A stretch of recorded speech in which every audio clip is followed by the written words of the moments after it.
안녕하세요. 김명환 TV입니다. 책 쓰기 실력을 단번에 높이는 비결에 대해서 살펴보겠습니다. 과연 어떻게 하면 쉽게 빠르게 책 쓰기 실력을 향상시킬 수 있을까요? 가성비가 높은 책 쓰기 실력을 단번에 높여주는 6가지 비결 공개하겠습니다. 드디어. 자, 첫 번째 비결은, 자, 우리가 책을 잘 쓰기 위해서 책 쓰기 실력이 단번에 높아지는 첫 번째 비결은, 여러분들이 한 문장 한 문장을 짧게 쓰는 훈련을 오늘부터 시작하는 겁니다. 항상 문장을 짧게 쓰려고 노력해야 합니다. 왜냐하면 소설과 같은 어떤 문학을 제외하고 우리가 이렇게 실용서 쓰기에 있어서 가장 나쁜 문장의 특징은 길고 장황한 문장입니다. 즉, 만년차로 쓴 긴 문장은 가장 나쁜 글의 전형입니다. 문장은 짧게 써야 합니다. 그래야 읽기도 쓰기도 모두 쉬워집니다. 쉬운 길이 있다면 어려운 길을 버려야 합니다. 명료한 글쓰기가 최고의 글쓰기죠. 명료한 글쓰기의 최대의 적은 접속사, 형용사, 부사입니다. 그래서 저는 이 세 가지를 책을 쓰는 우리 작가들의 적이라고 규정을 합니다. 특히 형용사, 부사를 많이 사용하는 습관은 절대적으로 나쁜 습관입니다. 수식어가 많이 있는 그런 긴 문장은 독자의 호흡을 길게 하고 리듬감을 파괴하고 일반 독자들이 이해하기 가장 싫어하는 그런 문제가 되죠.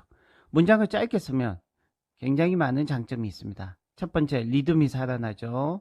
독자들이 빠져들면서 책을 읽게 할 수 있죠. 문법에 맞는 올바른 글쓰기를 하는데 유리하죠. 메시지, 핵심 주제의 전달력이 극대화되어서 독자들이 술술 잘 읽을 수 있다는 거죠. 자, 두 번째 비결은 책 쓰기를 하실 때 가장 중요한 거. 전번에도 몇 번 책을 쉽게 쓰는 방법이라는 곳에서 얘기했지만, 책 쓰기를 하실 때 정말 책 쓰기를 잘 하고 싶으신 분들은 주제를, 자기가 쓰고자 하는 책의 주제를 반드시 8글자 이내로 명확하게 하는 것입니다. 세상에서 가장 나쁜 벌레는 대충이라는 벌레죠.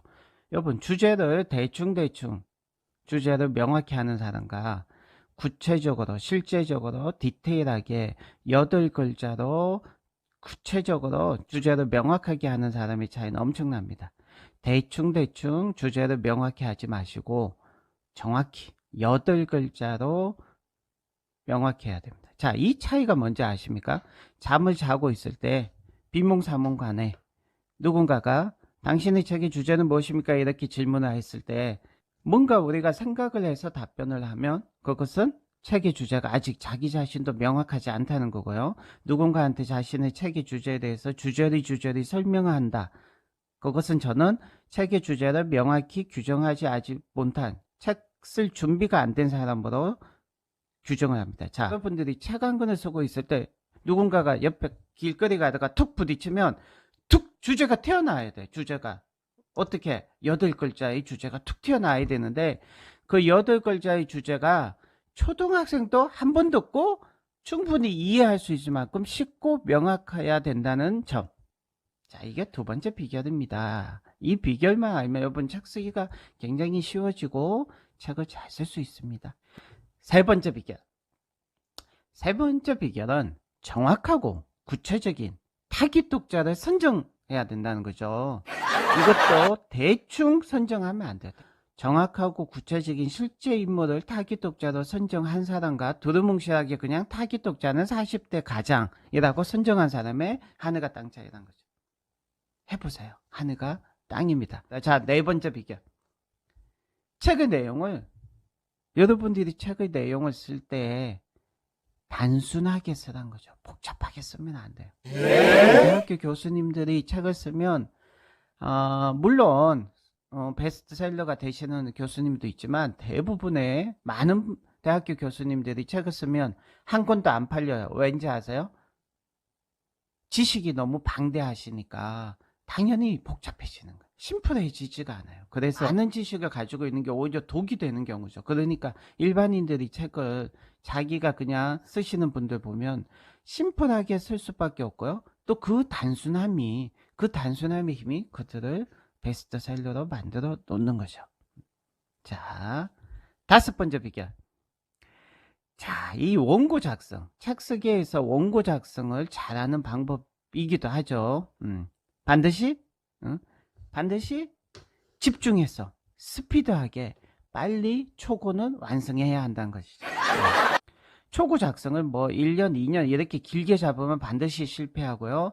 실패하지 않는다면 엄청나게 힘이 들고 또 책의 흐름이 중간에 끊겨서 굉장히 독자들이 읽기에 힘들어져요.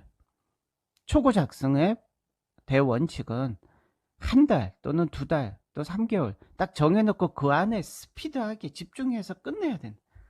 중간에 멈추면 어떻게 된다?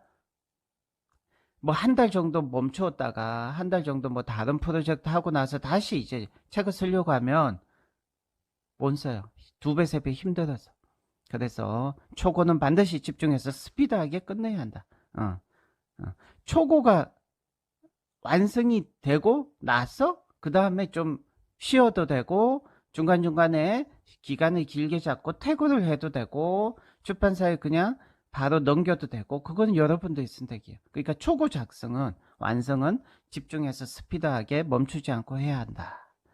자, 그리고 마지막 책 쓰기 실력을 향상시켜 드리는 마지막 비결, 아주 중요한 비결이죠. 어깨에 힘을 빼고 발로 쓰라는 것입니다. 여러분 연예인들 중에 발 연기 하시는 분도 있죠. 그리고 그런 분들 우리가 욕하죠. 또 사람들이. 그런데 여러분 책을 쓸 때 발로 쓰세요. 발로. 어깨에 힘을 빼고 쓰세요. 너무 잘 쓰려고 하지 마세요. 너무 잘 쓰려고. 자기가 막 쓰는 책이 무슨 최고의 고전이 되어야 합니까? 그건 여러분들 욕심 아니에요? 너무 큰 욕심 아니에요? 내가 쓰는 글 모든 사람이 다 좋아해야 되고 모든 사람이 칭찬을 해야 된다. 그건 여러분 욕심이에요. 어떤 책도 어떤 작가도 모든 사람이 다 좋아하진 않아요. 어떤 고전도 지루하고 재미없는 부분이 있고요. 여러분 너무 완벽을 추구하지 마세요. 책 쓰기 실력을 단번에 향상시켜 드리는 6가지 비결을 알려드렸습니다. 자, 오늘도 건강하시고 행복하세요. 감사합니다.